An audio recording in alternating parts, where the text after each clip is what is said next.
Welcome to the Superhero of Love podcast. I am Bridget Fonger. I wrote a book called Superhero of Love, Heal Your Broken Heart, and Then Go Save the World. That book is going to be out in January 2019, but I didn't want to wait until that time to start talking to superheroes of love. And guess what? Here's the news. You are a superhero of love.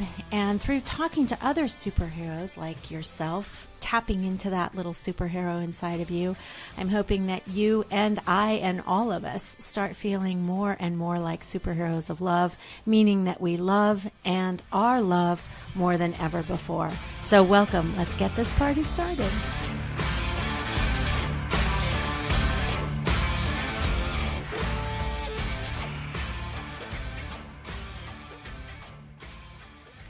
Welcome, superheroes. We're sitting in my living room, and we're in my living room with Melanie Lutz, who wrote Mel's Loveland. But she didn't only write Mel's Loveland, you guys. She's so much about love that she wrote 1.5 million books about from the heart. She wrote 1.5 million books from the heart. Nonfiction books, Vanessa by the Sea, Love Always Remains the Answer. Oh my God, that is so cool. The Bare Melcessities, get it? Walking Out, Waking Up.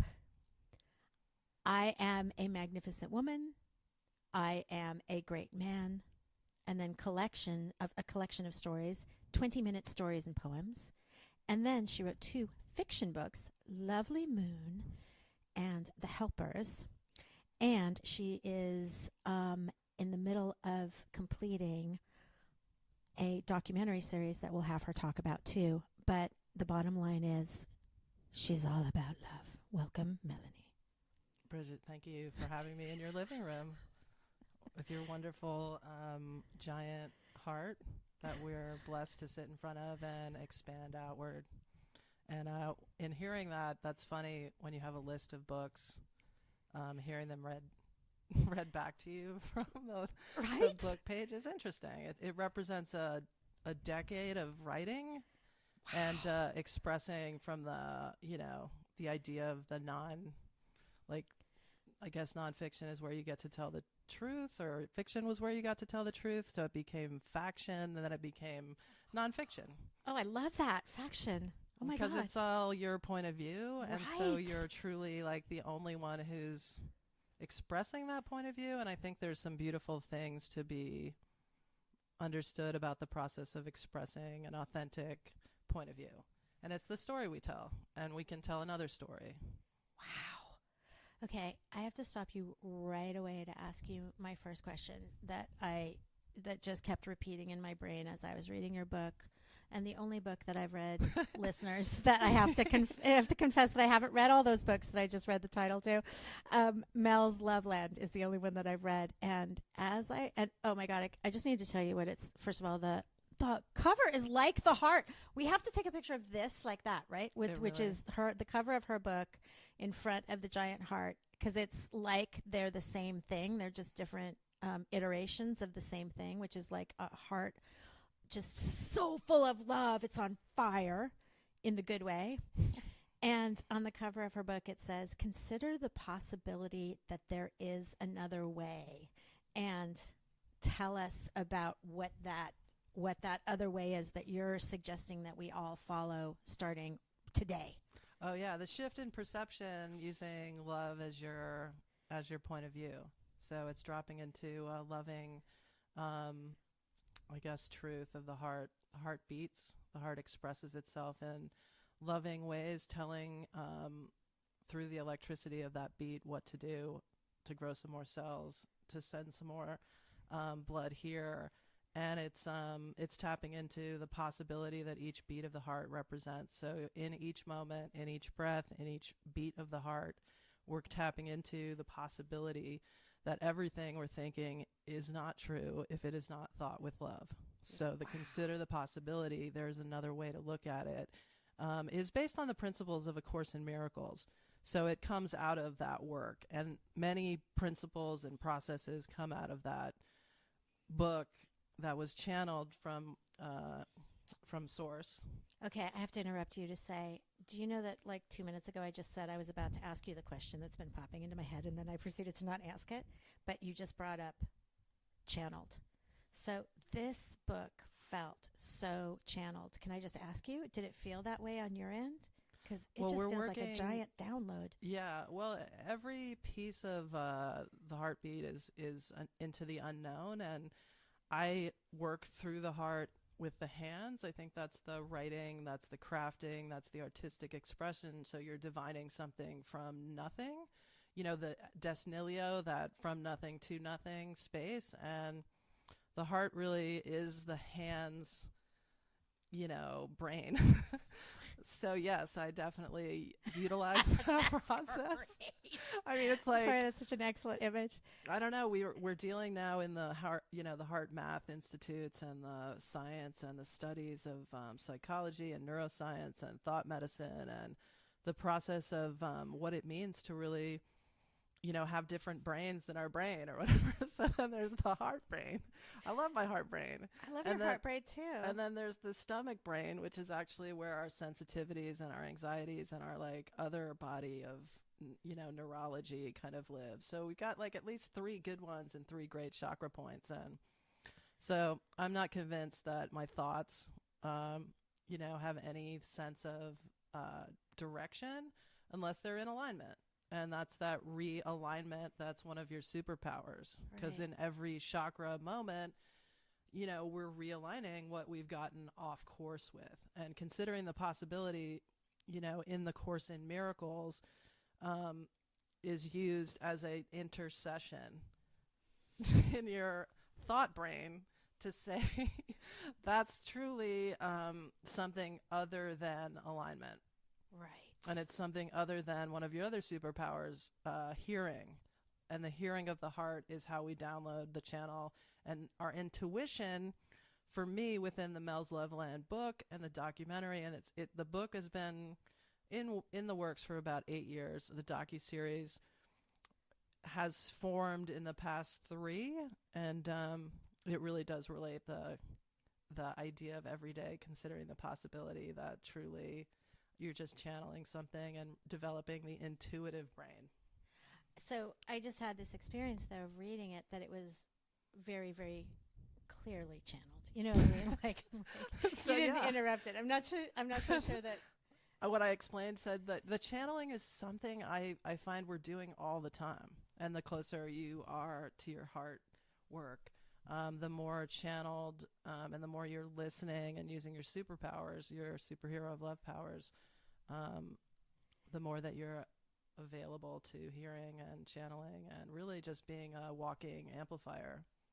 Yeah, and so it makes it so much easier also to be in a heart space. Like if you're listening to only the it's almost like the cartoons where there's the evil on one shoulder and the angel on the other shoulder, right? So it's like when you're in that heart space and you're just listening to that, you've got only the angel talking to you, or at least he or she is louder, right? Yeah, because you definitely, at channeling, you hear all of it. And then you get to choose how you're going to integrate that. And a lot of the work of the docuseries has been about embodying love and what it means to truly have that as just a decolonized body heart, where all of the patterns and perceptions that have been overlaid onto that channel that's always clear and always, creating clarity with its actions and that knows how to create endlessly and wonderfully. So it's just it's part of that realignment, considering the possibility that there's another way to look at everything. Okay, so let's stop and talk about the document, and then we'll go back to the book, because I have more questions about the book. Oh, of course. Because you're on it right now, so let's continue with this. So I'm just going to tell everybody that I had the pleasure of seeing 2 episodes. Did I see 2 episodes that night, or? I shared the pilot episode, which was me kind of convincing myself that I could finish the 13 other episodes. Oh, good. Did you get convinced that night? Because we loved it. Yes, and then I shared bits from some of the other episodes that tackle subjects that are dear and near to my heart. How kindness and compassion creates pathways for children to actually stay connected to play and art. And so that was one of the episodes, and I got to share a little segment of that. And I think I shared the other piece, which in August, there were going to be, it's 2019, August 26, 2019 is when the 19th Amendment came into being. So it's 100 years this year. Wow. And so one of the pieces I shared was our current, the episode itself that it's in relates our divine feminine reclamation and use of love in politics, which is, again, to relate back to A Course in Miracles, Marianne Williamson, through the course of the book, has been a guide of sorts to connect politics, her history, her father's use of an immigrant. Her father was an immigration attorney. And so the through line of flow and people and love and allowing a process to bring people to freedom interweaves her work. And so she started Sister Giant, and she started bringing politics into those pieces. Sister Giant is where I met our mutual friend, Melissa Fitzgerald. Oh, yeah. That was the first time she stood on the stage. Yes, I made her. I was sitting next to her, and I shoved her. This is so up. beautiful. I know. So, Melissa Fitzgerald, just a reminder that you're going to be running for office soon. Okay, so, I think that's a lightning strike of the heart. I think there is really work for her to do in that system, and she really offers a transcendent space. So I know we're honoring her. And she had practice. Melissa Fitzgerald is an actress who was on The West Wing for years. She did have practice. I mean, yeah. No, but the biggest practice is right now. She's doing unbelievable work. And if you go back in this podcast history, you'll see that I interviewed her because of the work that she's doing for Justice for Vets and the NAACP, the National Drug Courts, NADCP, and it's truly, like, just to give her a plug, she taught me, I would say, most things I know about activating. To act, that piece of the actor is truly an activist, or it's that puts in motion the work and brings the truth to light through whatever's taking place. So it's like always Meisner. It's like that truth within the story. So the story can be timeless if someone's connecting to the truth. So when you see Enemy of the People, and you go, oh, who's the enemy of the people? Oh, when you see it in a contemporary time frame, even though it was done in the early 1900s, you experience the truth of it. Wow.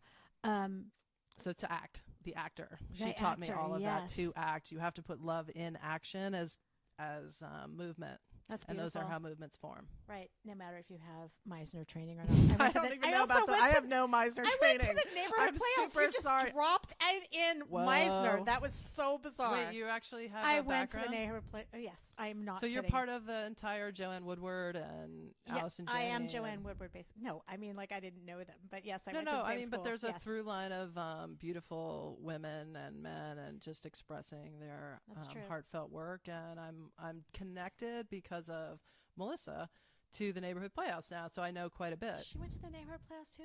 She did. I did not know this about her. Oh my God. She does not front her anyway, so she's just a very strong force of nature. Yes. And I believe her mother is also just a very powerful person, and the collaboration of her two parents creating the Super Mel. She's a superhero of love. She is a superhero and of another love, for Mel. sure. And we have this Mel thing going. I know. We're full Mel, exclamation point, exclamation point, exclamation point every time we talk. That's all we do. Mel. Okay, let's swing back to Marianne Williamson, because in fact, she was way more in the earlier drafts of my book. She was threaded even more heavily into my book, and but you know how editing happens, that it has nothing to do with you or your heart or anything. So, but she just sent out an email this morning. Did you see the email about that she wants to start a cabinet for children's welfare and education? I think it was. I'm maybe see that, screwing that up, but that's just so synchronistic that we're talking today, and I think that it's just an extraordinary thing. And also, if you want to see her on that DNC stage for the debates, which please, let's get her on that debate stage. Please go give just even $1. If you just give $1 to her campaign, she just needs 65,000 Yeah, donations. Marianne2020.com. And I mean, I'm not clear how many times I can donate, but I put myself on a loop because I do think her perspective is needed. And I'm a big fan of Course in Miracles and the idea that miracles are expressions of love, and politics 1000% surrounded with love really does and will create new systems. And yeah, and if you haven't heard Marianne speak about these matters of political heart, you want to hear and check her out and follow her, and let's get her on that stage. So anything else that you want to say about Marianne? Because I felt like I interrupted you twice when you were talking about her. So I just, I'm appreciative of her point of view. I'm appreciative of just to bring it back to why I guess I brought her up, is the angel and the devil. You know, we're never perfect. We're always receiving our own sense of anxiety, or something's always afoot. But principle works when you use it. And in every way that you can kind of align yourself with something and practice it that works for you, it's a wonderful thing. And she's really taught by demonstrating every day, regardless of how nuts, you know, she may be or the world may be, that the idea that, you know, forgiveness in me is the light of the world. Like there's a daily affirmation that you can just sit with and go, oh, forgiveness is the light of the world. Huh. Okay.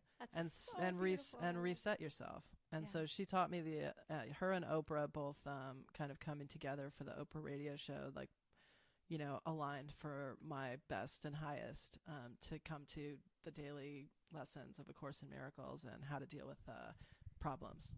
Wow. Okay.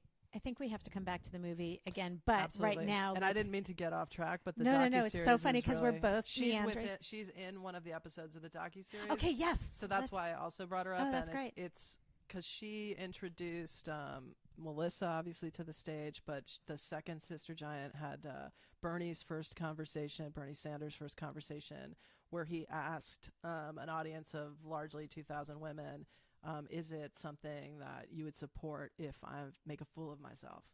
And 2,000 people lost their shit and said, we're here for it. We're here for bringing back Robert Kennedy's ideas about the light on the hill and raising the dialogue, and we're here for it.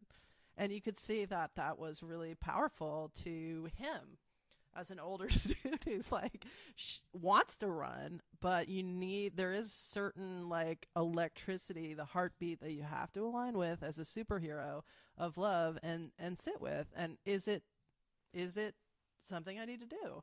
And in that moment at the Saban Theater years ago, he heard it and he ran and he invigorated a large section of underserved thought leaders to join in. Okay, and that's in the docuseries. That's one of the episodes. That's Sister Giant is? I use what Marianne coalesced and what obviously superheroes of love bring forward. When you have a vision for something, you're playing your note. And then that note creates, alchemy, which within formations of, oh, that person's played their note, so then therefore this person can play their note. And then each of those become this harmony or a sacred geometry of possibility. Oh my God. I love, my teacher is Master John Douglas, and I've mentioned him a few times in this podcast, but one of the things that he says is to align yourself with the frequency of love FM. Oh yeah, that's cool. And that's kind of what you're doing. Right. I mean, not kind of, you are doing it. Yeah, and you're definitely doing it. You're doing it every day. Speaking of every day, let's talk about this 100 days of love. So I just did you actually, and I'm going to interrupt you for just 1 second to just say, did you hear about Jen Kramer, who did 365 days of love last year? And I interviewed her a couple of weeks ago. No, Oh. she lives in Chicago, and she just took it on last year, 365 days of love. And I am want to have a conversation with the three of us. I cannot wait for that electricity of the three of us. That's a cool triangle. Yeah. So And there's also many, I mean, 365 is obviously a perfect, we decided, in the history of recorded. Right. When did we decide that? But it's important. I mean, now that we're at 7+ billion or 8 billion, I'm not clear what the number is. People, there is an ordering system that we decided with math and the astrology that would categorize, give us some way to make sense of the senseless, Right. or the free flow of growth. And so, but I love 100. Okay, so tell us about this, the 100. I obviously 40 days is a biblical. I'm raised Catholic, and I think Marianne talks about in Course in Miracles, but realigning or recentering or reclaiming the religion of your childhood is an important step on the spiritual path. And 40 days, Moses, wandering in the desert, Moses wasn't allowed into the promised land because he still carried the unfortunate thinking of the slavery. So the promised land was slavery, stay out. Yeah, good job getting here, but we can't bring you forward because you still, have had this, whatever. So anyway, I had been working a lot reclaiming my Catholic, Jesus and Moses and shed your shoes, and one of your other superpowers, humility. When Jesus saw the burning bush, whatever, it was shed your shoes, get rid of everything and be come to me without any pretense. Right. So 40 days was whatever. So I'm thinking, I have some self-hatred. I'm going to try this 40-day situation. Jesus must have said, hold my beer or something, because they're 40 days is not going to work, not going to make it for this chick. And so I said to myself, something, because I kept having these questions. Well, who am I without my shoes? Who am I as a naked player in the world? How am I going to participate in a world that I don't have resonance with because it's not, I'm feeling heartbroken all the time. So those were the conversations that came forward. And then the 40 days things, I was I'm going to do 40 days or whatever. I had a talk to do and I just started writing, but it was literally a voice: for the next 100 days, consider the possibility that there is another way to look at what you're talking about. Don't think about war, feel peace. Don't think about what isn't working, experience what is. And, just with care and work, and another figure who is related to the angels, and somebody who had a giant kind of engineering career in the 1700s, Emanuel Swedenborg. I don't know Emanuel Swedenborg. He's 1700s gentleman who wrote kind of the definitive piece of angel wisdom. So at 50, he had and I only know this because a book literally hit me on the head at a bookstore. I was walking through, kind of hearing this: for the next 100 days, consider the possibility that there's another way to look at it. Boom. I get hit in the head by a book. No way. And it's Emanuel Swedenborg's Divine Love and Wisdom. You've got to be kidding me. Oh my God, that is so cool. I mean, that's magical. I guess that's the course, that's the miracles of being in a loving presence and being open and listening and hoping for the best, truly. Good luck. I'm being loving. Heart's open. I'm out here. Let's see what happens. Oh, this could be interesting. And so he had what could have been a breakdown or something. But something cracked open in his consciousness at 50, and he experienced angel language. So an angel language came to him, which he could interpret. Somehow. Wow. It could have been a stroke of insight, Jill Pulte Taylor. Right. But something occurred where there was a break from, there's more happening here. And he had already worked in harmonies with garden work and architectural community, sacred geometry. He had a huge kind of breakthrough career, building community harmonies for how the village would work. And beautiful. Then he had this breakthrough at an advanced age, and then started whoa, Can shit, you good can you take information. that back? Can you say that at 50 is not an advanced age? Okay, good. Go Well, on. at that I'm point, I mean, the cool thing for me is I also have like a Benjamin Franklin thing, like a little bit of a crush on Benjamin I Franklin have a or crush whatever. on him too. Yeah. And he lived to like 100. So, Oh, okay, good. but There some you go. people live to 18. So Right, in a right. in a majorative And then this- perspective, I still do work with at that time the 1700s. 50 was. That was some old That stuff. I was like, oh, he lived a good life. Okay, sorry, I didn't mean to veer you off. No, the no, age but thing. 20 I was just got a like, little triggered. people were having a hard time at 20 making it to 21.